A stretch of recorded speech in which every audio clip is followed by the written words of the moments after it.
శ్రీ మాఘ పురాణము 1వ అధ్యాయము మాఘమాస మహిమ. మన భారతదేశం పరమ పవిత్రమైన కర్మభూమి. యజ్ఞాలు, యాగాలు, తపస్సులు, యోగాలు, హోమాలు, ధ్యానాలు, దైవ కార్యాలు ఎన్నో జరగడానికి ప్రధానమైన ప్రదేశం ఈ ప్రపంచంలో భారతదేశమే. ఇక్కడ వేదాలు అవతరించాయి. పవిత్రమైన కర్మకాండలు ఆచరణలో ఉన్నాయి. మహాత్ములైన మహర్షులు ఈ భారత భూమిని తమ అడుగు జాడలతో పరమ పవిత్రం చేశారు. ప్రజల పాపాన్ని పోగొట్టగలిగే గంగా, యమున, గౌతమి, కృష్ణ, కావేరి మొదలైన మహానదులు ఉన్నాయి.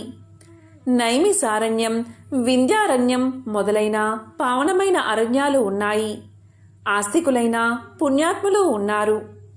ఒకానొక సమయంలో మహర్షులంతా కలిసి మనకు ప్రశాంతంగా తపస్సు చేసుకోవడానికి, యజ్ఞయాగాదులు నిర్వర్తించుకోవడానికి అనుకూలమైన ఒక పవిత్ర ప్రదేశం కావాలి.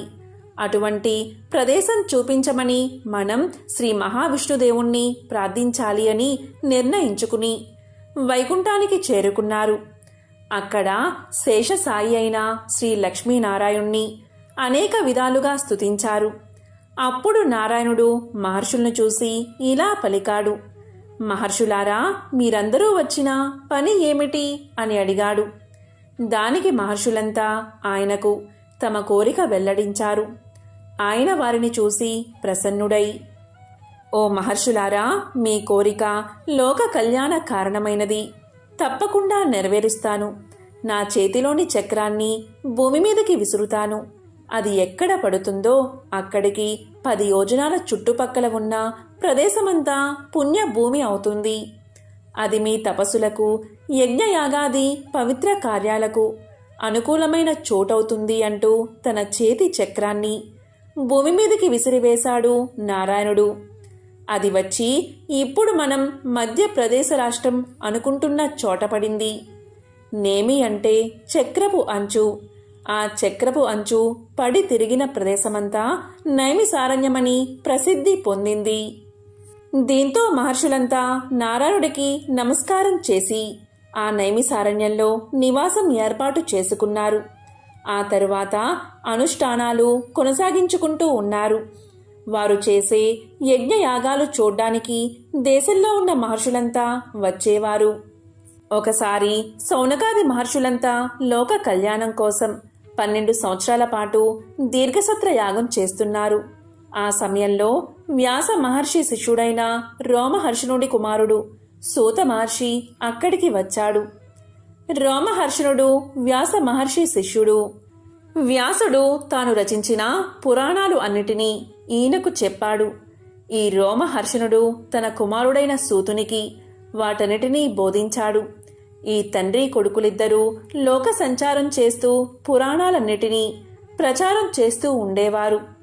ఆ సూత మహర్షి నైమిసారణ్యంలో యాగం చేస్తున్న శౌనకాది మహర్షుల దగ్గరకు వచ్చాడు. శౌనకాది ముళ్ళంతా ఆయనకు అతిథి మర్యాదలు చేసి ఉన్నత ఆసనం మీద కూర్చోబెట్టి ఇలా అన్నారు. ఓ సూత మహర్షి, వ్యాసునికి ప్రియ శిష్యుడైన మీ తండ్రి పురాణ కథలన్నీ వినేవారి శరీరాలు ఆనందంతో పులకరించేటట్లుగా చెప్పేవారు. అందుకే ఆయన రోమహర్షణుడు అనే సార్థక నామాన్ని సంపాదించుకున్నాడు. ఇప్పుడు మీరు కూడా మళ్ళీ మీ తండ్రి అంతా పురాణాది విషయాలలో పాండిత్యం సంపాదించి తండ్రికి తగ్గ తనయుడు అనిపించుకున్నారు. మేము యాగం చేస్తున్న సమయంలో మీరు ఇక్కడికి రావడం మాకెంతో సంతోషంగా ఉంది. విరామ సమయాలలో పుణ్యకథలు చెప్పి మాకు సంతోషాన్ని కలిగిస్తూ ఉండండని ప్రార్థించారు శౌనకాది మహర్షులు. అప్పుడు సూతుడు వారందరికీ నమస్కారం చేసి, మీ ఆదరాభిమానాలకు నేనెంతో కృతజ్ఞుడిని.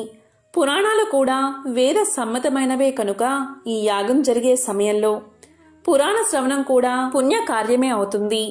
వ్యాస మునీంద్రుల అనుగ్రహం వల్లను, మా తండ్రి గారి ఆశీస్సుల వల్లను నాకు తెలిసిన విషయాలను మీకు చెప్పి మీ ఆశీర్వాదాలు పొందడానికి ప్రయత్నం చేస్తాను. ఇప్పుడు మీ సెలవేమిటి అని ప్రశ్నించాడు. అప్పుడు మునులంతా, మహర్షి, ఇదివరలో వైశాఖ మాస, కార్తీక మాస విశేషాలను, ఆ వ్రతానుష్ఠానం వల్ల కలిగే మహా ఫలితాలను మాకు వినిపించి సంతోషం కలిగించారు. ఇప్పుడు మాకు మాఘమాస విశిష్టతను, దానికి సంబంధించిన నియమాలను ఆచరించినందువల్ల కలిగే ఫలితాలను మాకు వివరించండి అని అడిగారు.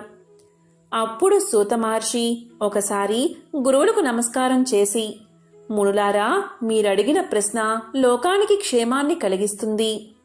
మీలాగా యజ్ఞయాగాలు చేయలేని ఆసక్తులు సులభంగా తరించడానికి ఈ మాఘమాస వ్రతం ఎంతో అందుబాటులో ఉంటుంది. మగా నక్షత్రం పూర్ణిమ నాడు వచ్చే మాసాన్ని మాఘమాసము అంటారు. శ్రీహరి, శంకరుడు మొదలైన దేవతలకు మాత్రమే కాక పితరులకు కూడా చాలా ప్రీతిని కలిగించే మాసమిది. మగా నక్షత్రం పితృదేవతలకు ప్రీతికరమైనది. పితృదేవతలు మొదలు విష్ణు, మహేశ్వరాది దేవతలందరికీ ప్రీతి పాత్రమైనది. ఈ మాసంలో పితృరూపీ జనార్దనః అని శ్రీ మహావిష్ణువు పితృదేవతల రూపంలో ఉంటాడు కనుక శ్రీ మహావిష్ణువు ప్రీతి కోసం ఈ మాఘమాస వ్రతం చెయ్యాలి అంటూ సూతుడు సౌనకాది మహర్షులకు బోధించాడు. శ్రీ మాఘ పురాణము 1వ అధ్యాయము సంపూర్ణం.